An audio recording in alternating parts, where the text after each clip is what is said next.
오늘은 6월달 맞아서 주님의 은혜에 대해서 두 번째 주시는 은혜 세컨 찬스에 대해서 오늘 좀 같이 말씀으로 나누고 싶습니다. 요나서 이 고래 이야기가 우리 가운데 유명한 소설로도 이렇게 다가온 게 있는데 허먼 멜빌이라는 사람이 1851년에 모비딕이라는 책을 썼어요.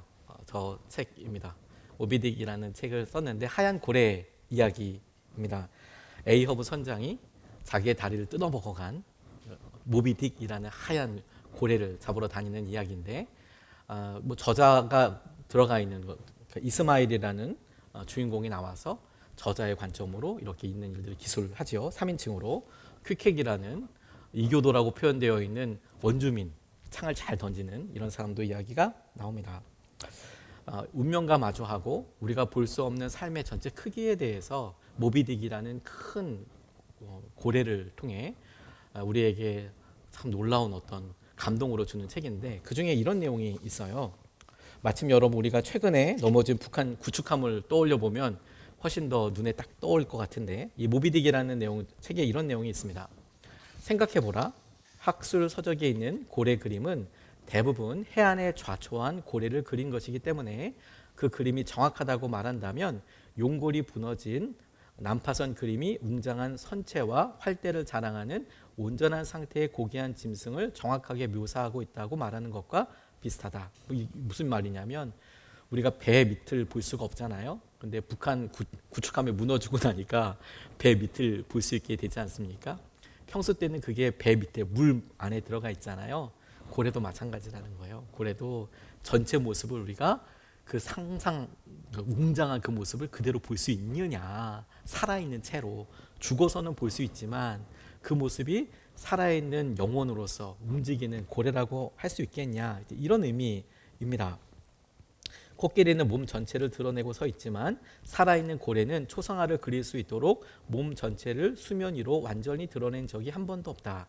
당당하고 의미심장한 고래의 참모습은 깊이를 헤아릴 수 없는 바다 속에서만 볼 수 있다. 수면으로 올라왔을 때에도 몸체의 대부분은 전함처럼 수면 아래에 감추어져 눈에 보이지 않는다. 바닷물 속에서 고래 전체를 통째로 들어올려 공중에서도 고래의 거대한 덩치와 힘차게 굽이치는 움직임을 그대로 유지하는 것은 사람의 힘으로는 영원히 불가능한 일이다. 이 고래의 모습이 우리가 우리 삶을 바라보는 전체 여정과 퍽 비슷하다는 생각을 하게 됩니다. 우리가 지금 처하고 있는 우리의 운명과도 같은 삶의 모습은 그 처음과 끝을 그 전체의 모습을 다 완전히 그릴 수 있는 걸까요? 우리가 마주하고 있는 고난은 도대체 언제 끝나고 이 모습은 또 어떻게 변해갈까요? 혹은 우리가 처하고 행복하게 살고 있는 우리의 삶은 어떻게 변화되고 어떻게 우리에게 새로운 의미를 갖게 될까요? 우리는 종종 인생의 고래 뱃속 같은 삶을 살게 됩니다. 그 고래 뱃속에 갇힌 것 같은 시간을 보내게 되죠. 깊이도 알 수 없고 방향도 잡히지 않고 하나님께 외면당한 것 같은 시간으로 느껴질 때가 정말 많아요. 우리가 뭔가 아무것도 결정할 수 없다고 생각되고 이끌려가지만 그것의 끝을 장담할 수 없는 그런 삶을 자주 경험하게 됩니다. 그런데 그곳에서 요나가 기도하기 시작했다는 거 아닙니까? 저는 오늘 여러분들과 바로 그 이야기를 나누고 싶습니다. 이 요나서는 아마도 허먼 멜빌이 썼던 이 모비딕에 아주 가장 직접적인 영향을 준 책이라고도 할 수 있겠는데 예수님에게도 큰 영향을 주었고 우리에게도 은혜에 대해서 새롭게 눈을 뜨게 하는 중요한 도전의 말씀이라고 싶습니다. 실제로 이 요나는 열왕기 하 14장 25절에 여로보암 2세 때 등장하는 선지자로 나와 있는데 이렇게 소개되고 있습니다. 그러나 그는 이스라엘의 군대를 하맛 어기로부터 아라바 바다까지 회복하였다. 이것은 주 이스라엘의 하나님께서 그의 종인 가드 헤벨 사람 아미떼의 아들 요나 예언자에게 말씀하신 그대로였다라고 이렇게 이야기하고 있습니다. 여로보암 2세 때고 북이스라엘에서 꽤나 융성했던 시기를 다스렸던 왕입니다. 물론 우상 숭배도 했고 여로보암의 길을 갔던 사람이지만 군사적으로나 정치적으로 했던 일들을 여로보암 2세 때가 그래도 어느 정도 수준이 닿았다라고 했던 때 활동했던 선지자입니다. 이렇게 살았고 실제로 그가 이런 어떤 예언을 했는지도 우리가 생각해 볼 수 있는, 그려볼 수 있는 대목들이 있죠. 그래서 요나서 생각할 때 전통적으로 요나가 썼다라고 생각하는 견해들이 전통적입니다. 아마도 요나가 썼을 것이다. 왜냐하면 오늘 우리가 본문 말씀에 2장 말씀을 읽었지만 실제로 경험해 봤으니까 뭐 해초가 뭐 머리에 뭐 이렇게 엉기고 뭐 이런 얘기를 보면 아 진짜로 경험해 봤나 보다. 그래서 얘가 썼나 보다라고 유추할 수 있는 내용들도 있어서 요나가 썼다라고 보는 견해가 전통적이고, 근데 현대 신학자들은 조금 다른 견해도 봅니다. 요나의 삶과 사건을 조금 더 이후에 문학적으로 기술한 것이 아니겠는가라고도 이야기하고 있지만, 정말 중요한 것은 오히려 예수님 때문에 볼 수 있겠다고 싶어요. 요나의 활동 시기는 기원전 780년 경인데, 이 시기에 니느웨, 아시리아의 수도였던 니느웨가 정치적인 혼란과 내부 분열이 있었습니다. 그래서 요나의 예언이 꼭 필요하고 어떤 변화되는 시점이 될 수 있다, 이런 어떤 역사적인 정황도 있지만, 정작 주목해 봐야 될 것은 뭐냐면 예수님께서도 요나의 이야기를 인용하신다는 거예요.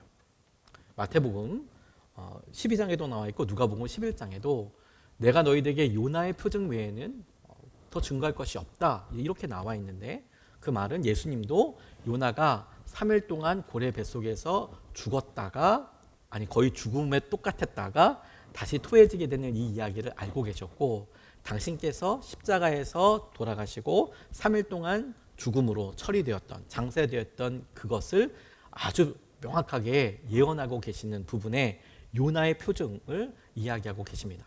주님도 이 요나의 이야기를 알고 당신의 죽음과 십자가 사건과 연결하고 계시는 것이죠. 저는 이 요나서를 지난주에도 보고 앞으로도 보게 되겠지만 명확하게 딱 한 가지 관점으로 여러분들과 나누고 있다고 계속 강조하고 있습니다. 요나는 우리에게 주님께서 주시는 두 번째 기회에 대해서, 세컨 찬스에 대해서 우리에게 믿음으로 도전하고 그것을 실제 누리는 삶을 살도록 우리에게 열어주시고 보여주시는 일이라고 싶습니다. 오늘 이 본문 말씀에서 우리가 첫 번째로 주목하고 싶은 것은 주님께서 주시는 두 번째 은혜, 우리가 낙담하고 힘들고 어려운 삶을 살고 있을 때 어떻게 우리의 삶을 전환점으로 삼아가고, 어떻게 다시 부부관계를, 어떻게 우리의 혼란한 관계와 재정 상황들을 다시 마주할까, 다시 시작할 수 있는 키로서 이야기하고 있는 것은 저와 여러분들이 다 알고 있지만, 그럼에도 불구하고 주님께서 우리에게 강조 실제로 하라고 이야기하시는 기도에 대해서 주목하고 싶습니다. 요나의 삶이 어디서부터 변했는지 아십니까? 그가 마침내 기도하게 되었습니다. 주님의 낯을 피해서 스페인으로, 다시스로 도망갈 때 그는 기도하지 않았습니다. 근데 그가 고래 뱃속에 들어가고 나서 하게 된 가장 구체적인 변화, 가장 구체적인 도전이 무엇이었냐면 기도하게 되었다는 거예요. 오늘 17절에서 2장 7절까지의 말씀을 보면 이렇게 나와 있습니다. 주님께서는 큰 물고기 한 마리를 마련하여 두셨다가 요나를 삼키게 하셨다. 요나는 사흘 밤낮을 그 물고기 뱃속에서 지냈다. 요나가 물고기 뱃속에서 주 하나님께 기도드리며 아뢰었다. 내가 고통스러울 때 주님께 불러 아뢰었더니 주님께서 내게 응답하셨습니다. 내가 수월 한가운데서 살려달라고 외쳤더니 주님께서 나의 호소를 들어주셨습니다. 주님께서 나를 바다 한가운데 깊음 속으로 던지셨으므로 큰 물결이 나를 에워싸고 주님의 파도와 큰 물결이 내 위에 넘쳤습니다. 내가 주님께 아뢰기를 주님의 눈앞에서 쫓겨났어도 내가 반드시 주님 계신 성전을 다시 바라보겠습니다 하였습니다. 물이 나를 두르기를 영혼까지 하였으며 깊음이 나를 에워쌌고 바다풀이 내 머리를 휘감았습니다. 나는 땅속 몇 뿌리까지 내려갔습니다. 땅이 빗장을 질러 나를 영영 가두어 놓으려 했습니다만 주 나의 하나님 주님께서 그 구덩이 속에서 내 생명을 건져주셨습니다. 내 목숨이 힘없이 꺼져갈 때에 내가 주님을 기억하였더니 나의 기도가 주님께 이르렀으며 주님 계신 성전에까지 이르렀습니다 라고 이야기합니다. 여러분, 삶은 그 자체로 희망이고 은혜입니다. 오늘 우리가 이렇게 깨어서 멀쩡하게 오늘 하루를 맞았던 것이, 어제 우리가 어떤 고민과 시름으로 밤에 잠을 들었건 주님께서는 변하지 않는 주님의 희망과 새 삶으로, 생명으로 우리에게 찾아오시고 우리에게 새롭게 해주신 기회이고 은혜입니다. 우리가 날마다 아침에를 보는 것은 주님이 오늘도 포기하지 않으시고 새로운 기회와 희망을 주신다라는 증거라고 저는 믿습니다. 죽지 않았다면, 여러분 오늘 우리가 살면서 그렇게 고민하고 힘들어하던 오늘을 맞았다면, 그러면 우리 가운데 할 수 있는 가장 능동적이고 최고로 놀라운 믿음의 행동과 순종은 기도입니다. 다시 한번 여러분, 우리의 삶에 주님께 보여드릴 수 있는 가장 놀라운 믿음의 행동은 기도입니다. 가만히 앉아서 뱃속에 소화되기를 바라는 것처럼, 상황과 고난에 소화되는 것처럼 가만히 있기를 선택하는 것이 아니고 기도하는 사람이 될 수 있어요. 기도하는 사람이, 하나님께서 우리에게 하셨던 여러 일들에 대해서 기도하는 사람이 될 수 있습니다. 기도는 응급처치 같은 것이에요. 우리가 아무리 힘들고 어려워도 마침내 시작된 신음처럼 시작된 것이라도 기도하는 것이 억지로라도 인공호흡기를 대고 호흡하는 것과 똑같습니다. 두렵고 힘들어도 우리가 기도하게 되었다면 마침내 우리의 영이 호흡하고 그리고 주님의 음성을 들을 그 자리로 조금이라도 나아가고 있다는 거예요. 기도하게 되었다면. 저는 걱정이 참 많은 사람으로 어떤 일을 할 때 B안, 플랜 B, 플랜 C 이런 것까지 계획이 되지 않으면 참 곤란한 그런 삶입니다. 여러 가지로 좀 피곤한 삶이죠. 여러분들은 어떠십니까? 근데 이런 사람들의 특징 같은 게 있어요. 모두라고 통칭할 수는 없고 제가 경험하게 되는 어려운 일이 뭐냐면 저 스스로 정해놓은 눈금들이 많이 있답니다. 그래서 언제까지 이게 되지 않으면 정말 곤란할 것 같아. 언제까지 안 되면 이건 진짜 힘들어야 돼. 포기해야 돼. 이런 눈금들이 많이 있어서 이것까지 아니면 이건 완전 내려놓거나 이건 안 돼. 포기. 이건 죽었어. 이렇게 표현할 것들이 제 안에 많이 있는 거예요. 근데 여러분 가만히 생각해 보면 저 나름대로 그렇게 피곤한 여러 일들을 봤지만 정작 내가 고민하고 우리가 고민하고 두려워하던 그 일을 마주해도 우리가 고민하고 생각했던 만큼의 죽음은 오지 않았습니다. 어제 여러분 우리가 딛고 있는 여러 재정적인 상황이나 부부 사이의 여러 해결점을 놓고 자녀들의 앞길을 놓고 건강의 열을 놓고 기가 막힌 기도를 했었어도 그렇게 많은 염려와 걱정으로 이게 이렇게 되면 어떡하지? 이런 일이 이렇게 빠져버리면 안 되면 어떡하지? 그래서 우리가 느끼는 그 두려움과 공포가 실제적인 고난과 정말 존재적인 아픔이라고 하더라도 놀랍지 않습니까? 세난을 맞은 우리는 죽지 않았고 이렇게 살아있는 것이죠. 그런 의미로 우리에게 이것은 참 귀한 도전이 된다고 싶어요. 어제와 다른 일주일 전과 다른 오늘은 주님께서 새롭게 하신, 완전히 새롭게 시작하시는 새로운 희망의 날이고 그리고 우리가 할 수 있는 놀라운 믿음의 행동이 기도라는 거예요. 기도라는 거. 저는 기도를 저희 아버지 병상에서 깊이 배우게 되었습니다. 저희 아버지께서 뇌출혈로 처음 쓰러지게 되셨을 때 아버지에 대한 이런 마음과 안타까움이 여러 번 나누기도 했지만 정말 제 안에 후회도 있고 너무 안타까움도 있고 아버지를 위한 기도가 참 많이 나오게 됐는데 의사분들이 그렇듯이 항상 좋은 말은 안 해주잖아요. 여러 가능성들, 이렇게 되면 뭐가 어떻게 되고 뭐가 어떻게까지 안 되면 어떻고 이런 이야기들을 정말 흉악하게 다 이야기하시는데 의사분들이야 다 이해를 하죠. 근데 정작 그 이야기를 듣고 나면 제 마음은 너무 어려워졌습니다. 가뜩이나 의식도 그렇고 돌아가실 수도 있고 이런 이야기를 잔뜩 들어서 쫄았던 터라 아버지 생각하면 두려움이 제 마음속에 많이 있었습니다. 그래서 하게 됐어요.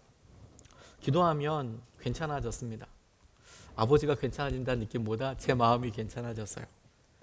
교회에 가서 기도실에 가서 다른 기도 말고 아버지 살려달라고 그렇게 기도하고 나면 어느 순간에 그야말로 제 마음이 마치 스위치가 따까닥 넘어가듯이 그래 우리 아버지 지켜주시겠구나 그렇게 기도를 배웠던 적이 있어요.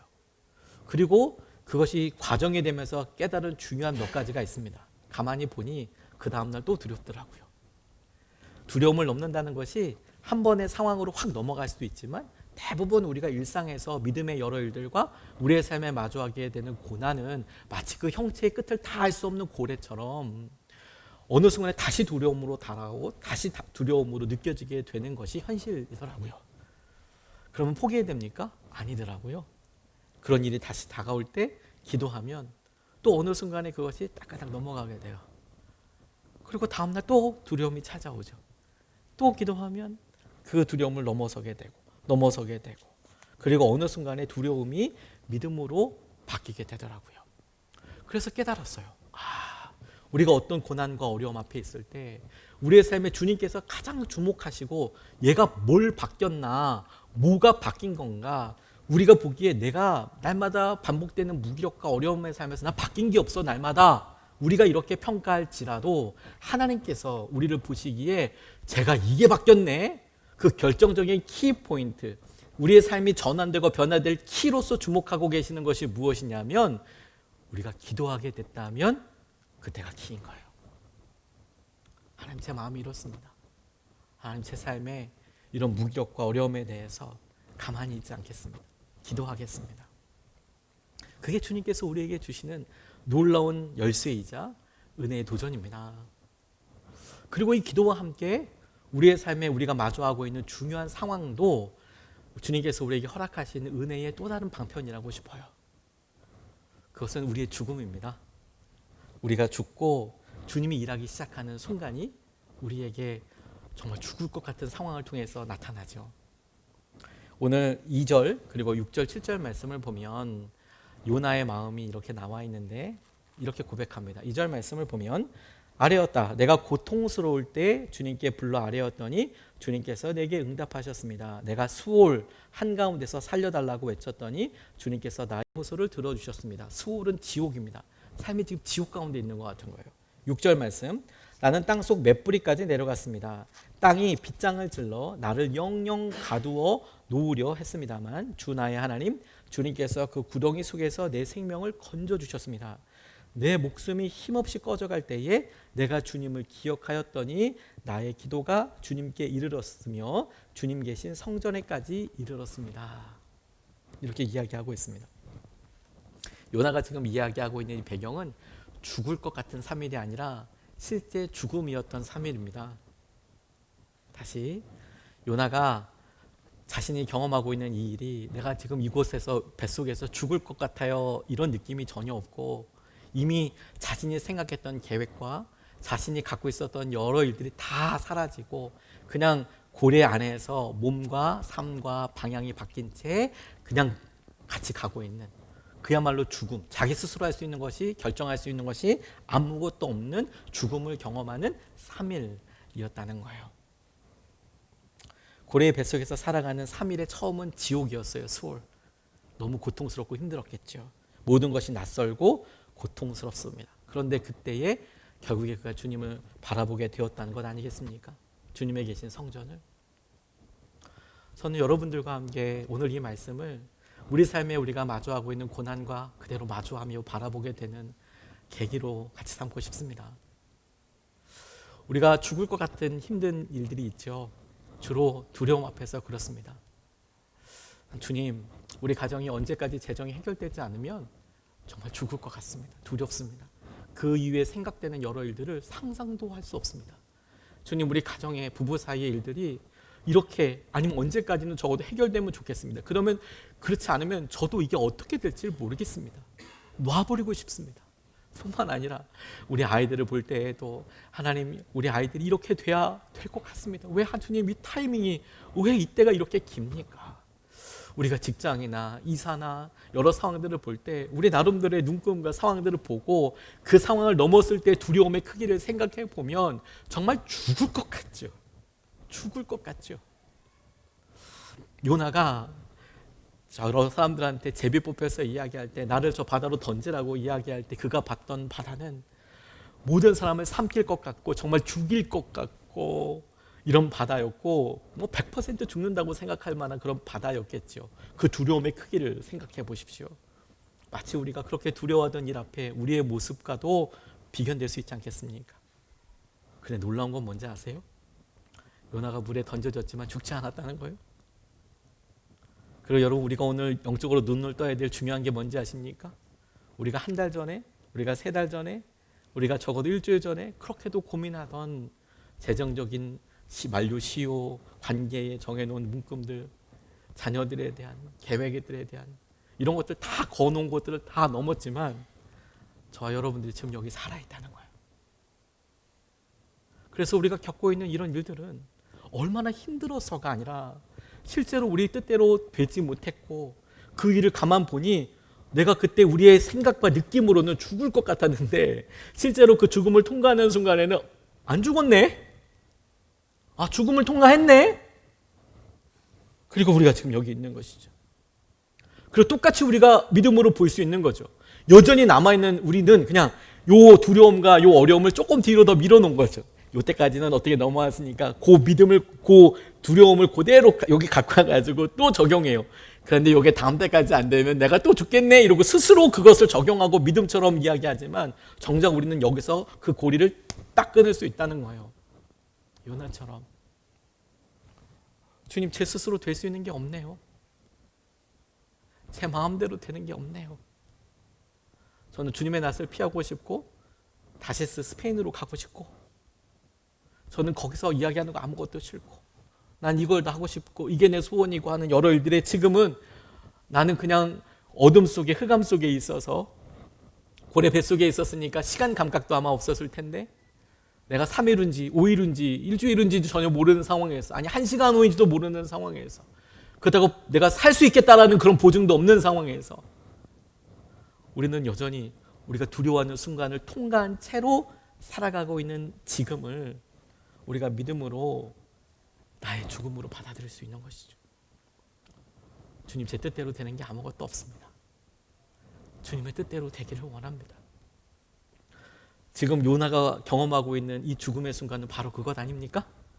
요나 스스로 뱃삭을 내고 선편을 골라서 그 목적지를 결정했던 것과는 전혀 반대로 고래 안에서 요나가 할 수 있는 게 뭐가 있대요? 아무것도 없어요.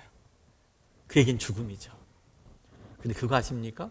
지금 이 죽음의 과정이 하나님께서 요나를 통째로 품고 계시는 시간이고 하나님의 계획을 이루고 계시는 순간이고 하나님께서 요나의 고백을 기다리고 있는 순간인 거예요. 그리고 다시 우리에게로 돌아와서 우리가 마주한 오늘이 우리의 재정적인 상황과 관계의 압력이 우리가 생각하는 희망과 행복에 대한 바람이 죽음과도 같이 아무것도 할 수 없다고 생각되었다면 바로 오늘인 것이죠. 바로 오늘인 것이죠. 바로 주님께서 예비하신 고래 뱃속 안에 우리가 있는 것이고 살려고 버둥버둥하면서 살아보려고 노력할 것이 아닌 내 죽음, 내 어려움 가운데 여전히 나를 이끌어 가시는 주님을 인식해야 할 때인 것이요. 사단은 우리의 마음을 끊임없이 가스라이팅합니다. 가스라이팅이라는 게 뭐냐면 자기의 뜻대로 그렇게 살려고 계속 이렇게 합니다. 주로 사단이 쓰는 가스라이팅은 뭐냐면 절망과 낮은 자존감과 안 된다고 계속 우리에게 이렇게 가스라이팅을 합니다. 타인의 마음이라는 김경일이라는 분이 쓴 책을 보니까 가스라이팅에 대해서 이런 설명을 했는데 참신하고 전 좋았어요. 소개하고 싶어요. 가스라이팅은 상대에게 생각의 무기력이라고 하는 습관을 심어줍니다. 생각의 무기력. 우리 뇌는 충격의 크기보다는 빈도에 훨씬 더 강한 영향을 받습니다. 이게 무슨 말이냐면 여러분 우리가 큰 사건으로 인하여서 절망하고 좌절할 수 있죠. 근데 그렇게 해서 회복되는 것은 그래도 일어난다는 거예요. 무기력으로 일어난다는 거예요. 우리가 할 수 없었던 일이니까. 근데 더 크게 우리의 뇌에 자극을 주는 게 뭐냐면 빈도예요. 계속 끊임없이 이거 안 되나 봐, 이거 안 되나 봐, 이거 안 되나 봐, 이거 안 되나 봐 하는 게 우리의 뇌에 훨씬 더 각인이 된다는 거예요. 그래서 가스라이팅에 의해 작은 생각의 무기력이 반복해서 쌓이게 되면, 그러니까 반복되면 뇌는 돌이킬 수 없는 결정을 내립니다. 이제 움직이지 말자. 아무것도 하지 말자. 사탄이 우리에게 쓰는 말이 똑같아요. 해봤잖아. 얘기해봤잖아. 트라이 해봤잖아. 수고했잖아. 안 되잖아. 지금 이만큼이 최선이었잖아. 그리고 결국 우리는 거기에 넘어가서 그냥 우리도 모르게 움직이지 말자. 왜? 상처받으니까. 왜? 이미 다 해봤으니까. 어떤 분이 이런 얘기 하더라고요. 무기력은 무력감에 상처받지 않으려는 의지가 실현된 상태이다. 이게 뭐냐면 내가 해보니까 더 이상 안 돼 이런 무력감이 들거든요. 그러니까 이제 스스로 결정을 해버려. 아무것도 안 해. 이런 식으로 결정하게 되죠. 여러분 속지 마십시오. 사단이 우리를 끊임없이 그렇게 할지라도 우리에게는 변함없이 우리 편이 되어주시는 주님이 계십니다. 오늘은 주님께서 약속하신 부활의 날이고 오늘은 주님께서 우리에게 약속하신 행복과 희망의 날이에요. 그게 우리의 모든 것이죠. 사실 기도가 우리의 생각을 바꾸는 거예요. 다시 한번 여러분 우리가 그렇게 생각해서 그래 언제까지 이사가지 못하면 언제까지 재정이 오지 않으면 언제까지 어떠면 그래서 정말 죽을 것 같았는데 안 죽었다니까요, 여러분. 안 죽었다니까요. 두려움은 결코 우리를 죽이지 못합니다. 사단은 결코 우리를 죽이지 못합니다. 왜? 주님께서 우리를 지키고 계시니까. 주님께서 우리를 지키고 계시니까. 그래서 여러분, 우리가 이걸 믿음으로 이렇게 고백할 수 있을 거예요. 작은 깨달음이죠. 그가 마침내 가만 생각해 보는 거예요. 마침내 내가 고래 안에 있게 보니까 그가 죽을 것 같이 이런 셈에서 안 죽었네? 라고 그가 고래 뱃속에서 떠올려 보니 당장은 불편하고 힘들고 자기 뜻대로 할 수 있는 것이 없지만 주님의 성전을 떠올렸다는 거 아닙니까? 요나는 구약의 선지자니까 요나에게 있어서 성전은 이런 의미였을 거예요. 솔로몬이 그 성전을 봉헌할 때 하나님께 기도하기를, 하나님 이곳에 당신의 눈이 계속 있어서 이곳에서 기도하는 사람의 기도를 들어주십시오. 하나님, 나중에 사람들이 잘못해서 막 이국 타지로 끌려가면 그래도 주님의 성전을 기억해서 주님의 성전을 바라보고 기도하면 이곳으로 돌아오게 해주십시오. 이런 기도들을 솔로몬이 기도했을 때 주님께서 응답해 주시고 그것을 약속으로 갖고 있는 이스라엘의 역사적인 증거이거든요. 그래서 이 성전은 하나님께서 이스라엘과 함께 하신다라는 증거의 상징이자 하나님께서 이스라엘과 함께 하시겠다는 약속의 핵심이에요. 이 성전은 구약시대만 해도 요나에게 있어서 그가 지금 있는 곳은 고래 뱃속이지만 그가 가만히 보니 성전을 떠올리고 성전을 향하여 바라보고 기도하게 되었다는 것은 무엇이냐면 주님의 낯을 피해서 도망가던 요나가 주님의 임재를 떠올리고 주님이 함께하고 계시는 것을 붙잡으며 주님께서 하셨던 약속이 지금 이 고래 뱃속에서도 여전히 자신에게 적용되고 자신에게 하신 약속이라는 것을 마침내 고백하게 되었다라는 의미인 거죠.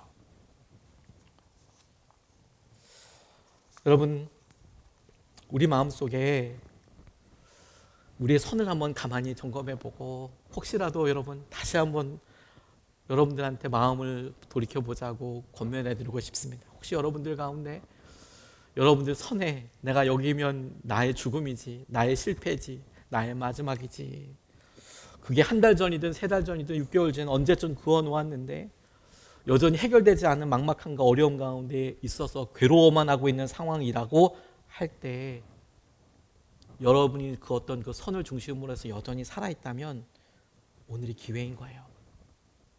드디어 나는 죽었구나. 우리 안에 예수님이 사시는구나. 아, 내가 죽었구나. 내 안에 주님이 사시는구나. 내 안에 주님이 드디어 주님이 되신 거구나. 나는 죽었고 내 안에 예수님께서 사시는 거구나. 그걸 믿는 믿음으로 사는 거라니까요. 내가 하려고 하는 모든 의지와 생각들을 내려놓을 때 죽음의 자리에서 주님을 기억하게 돼요. 이제 내딛을 수 있는 준비가 된 거예요. 이제 한 걸음 내딛을 수 있는 준비가 된 거예요. 살려고 하니까 방법이 안 보였는데 내가 이제 죽었다라는 것을 내가 이제 진짜 죽음이구나라고 할 수 있는 게 없구나라고 생각하니 하나가 딱 남아서 우리에게 희망이 되었는데 그것이 뭐냐면 기도로 만나게 되는 예수 그리스도와 그분이 약속하신 십자가의 능력, 부활의 놀라운 축복인 것이죠. 오늘 여러분 이곳을, 이 시간을 여러분들 일주일 동안 아니 한 달 동안 경험했던 고난이 크면 클수록 바로 오늘을, 바로 이 시간을 여러분의 무덤으로 만드십시오. 내가 주님과 함께 죽었습니다.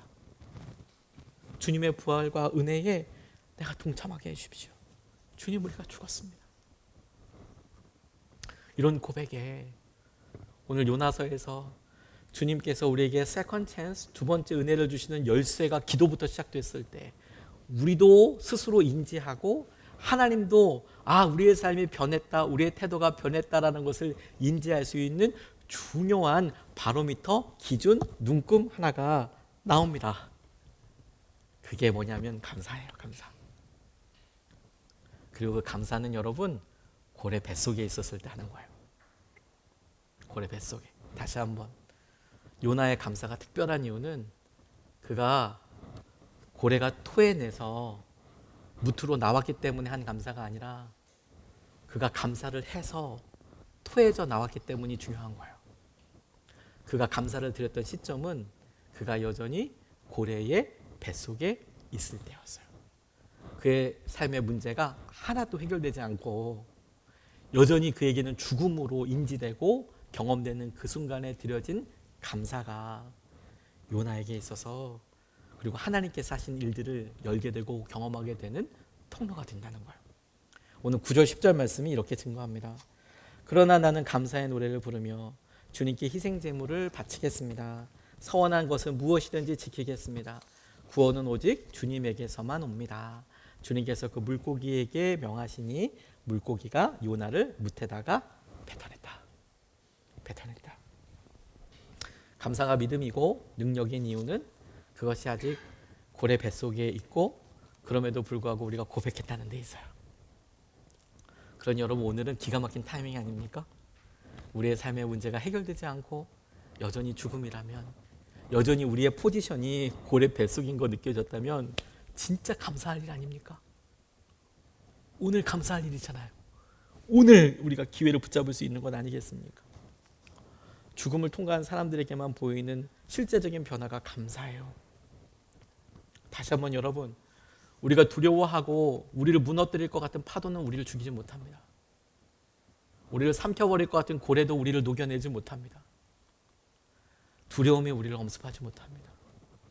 주님이 우리와 함께하고 계시기 때문이에요.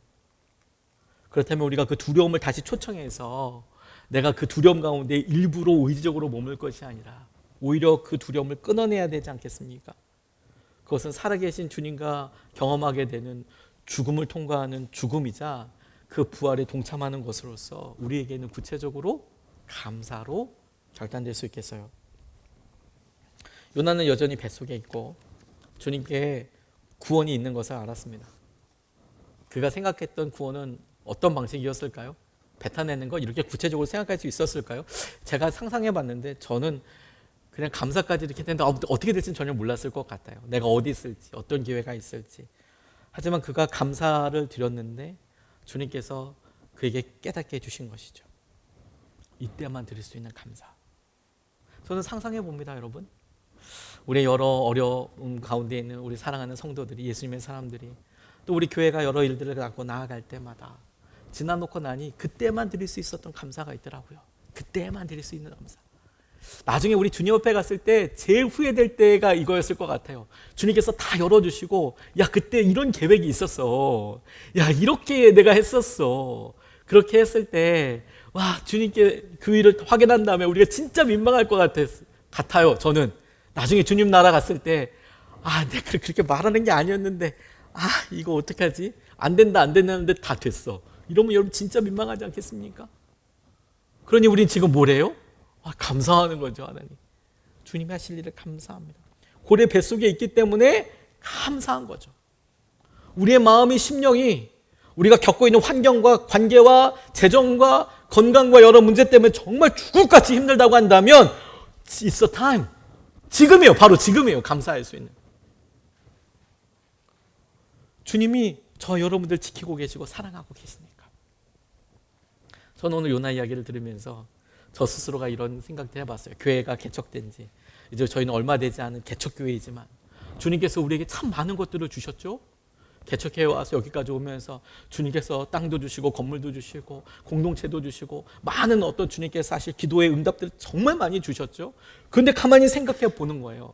그런 일이 처음서부터 계획됐다고 생각하면 그러면 너무 감사한데 우리가 실제로 겪고 한 걸음을 넘어갔을 때 우리가 느꼈던 경험은 뭡니까? 그 다음은 선택지가 아무것도 없어 보이고 얼터너티브나 대안은 없어 보이는데 끝까지 가보고 기도했더니 하나님께서 예비해 주신 것들이 우리가 고민하고 생각했던 것보다 항상 더 좋은 거였잖아요.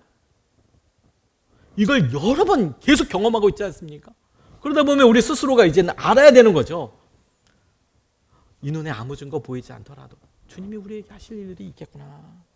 그래서 저는 오늘 이 말씀을 생각하면서 가만히 마무리하고 묵상하는데 주님께서 우리가 다 알고 있는 그냥 말씀이 제게 턱커덕 다시 다가왔어요. 주님이 저와 여러분들 지키시고 사랑하시죠. 우리가 정말 죽을 것 같은 계획, 어려움 가운데 있다면 로마서 8장 11절 말씀은 우리에게 이렇게 이야기합니다.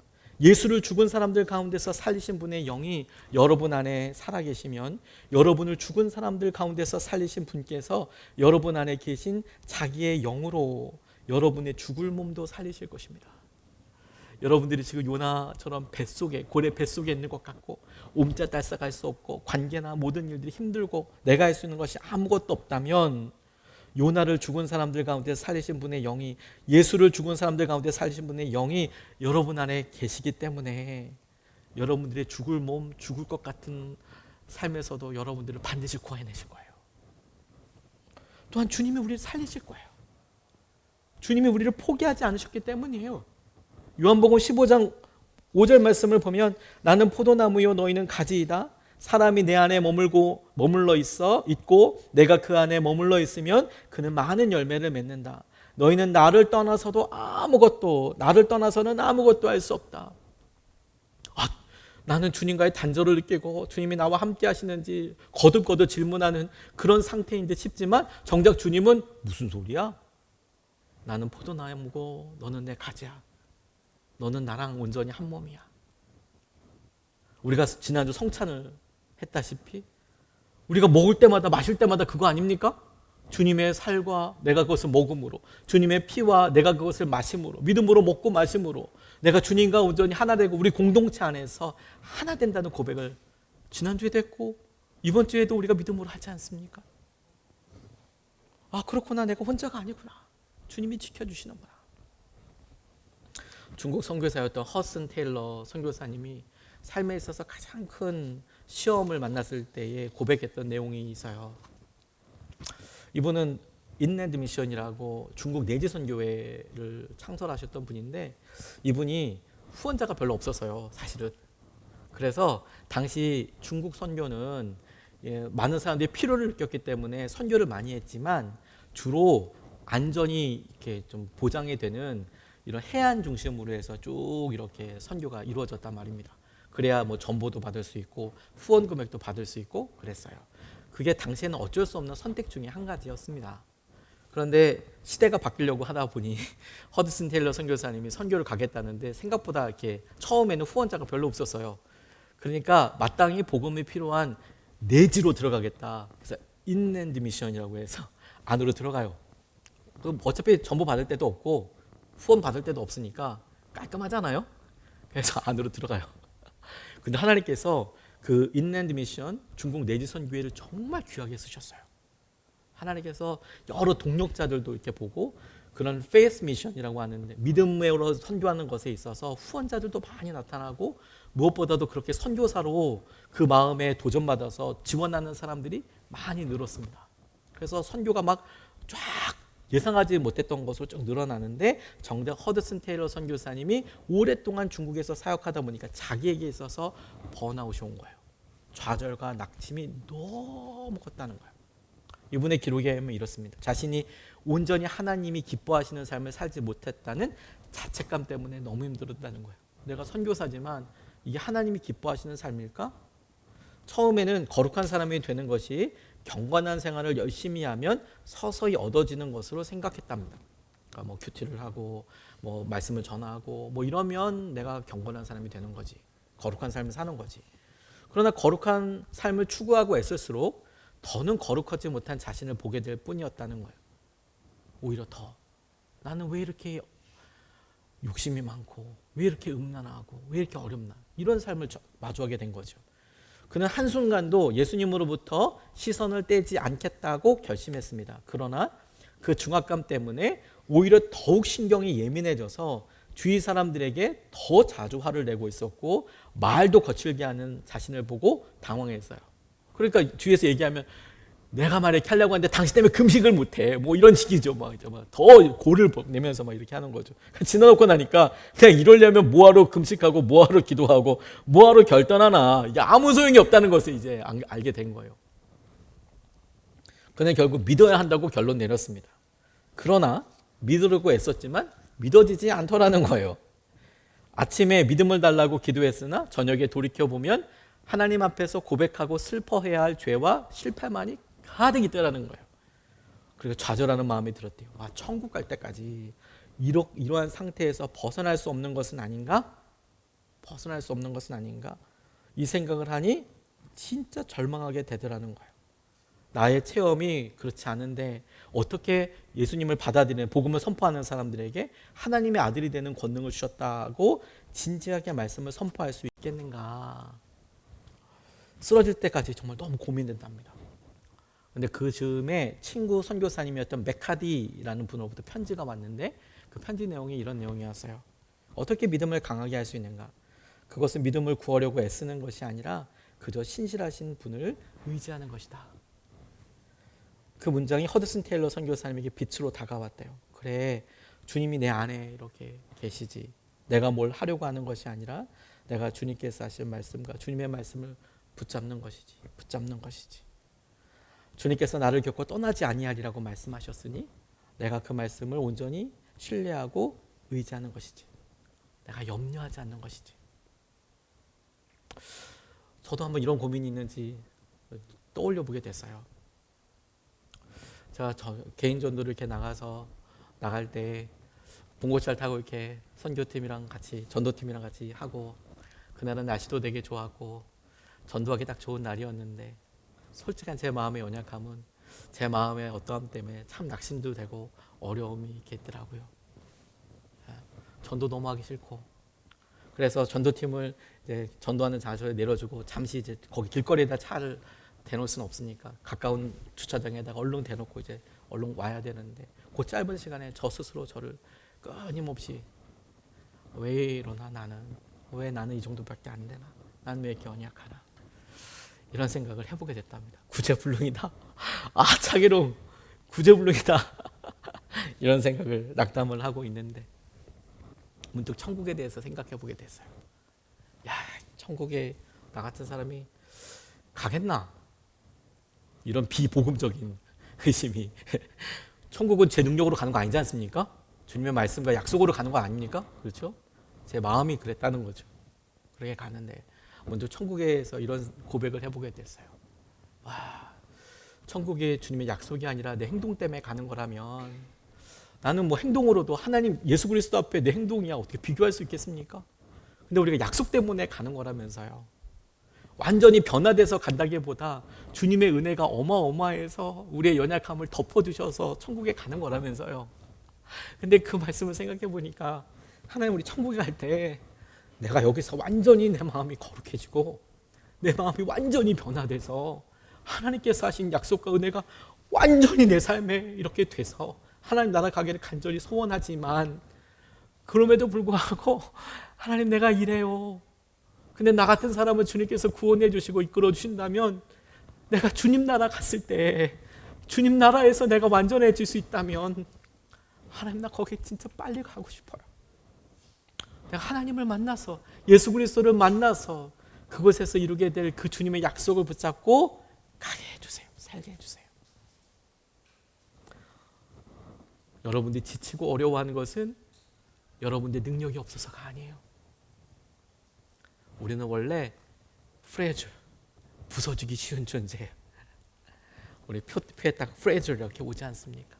여러분이 낙심하고 여러분들이 죄에 무너졌고 여러분들이 힘든 이유는 여러분들이 더 이상 못 참겠는 이유는 여러분에게 능력이 없어서가 아니에요. 여러분에게 믿음이 없어서도 아닙니다. 우리는 원래 그렇게 흙입니다. 깨어지기 쉬운 존재입니다.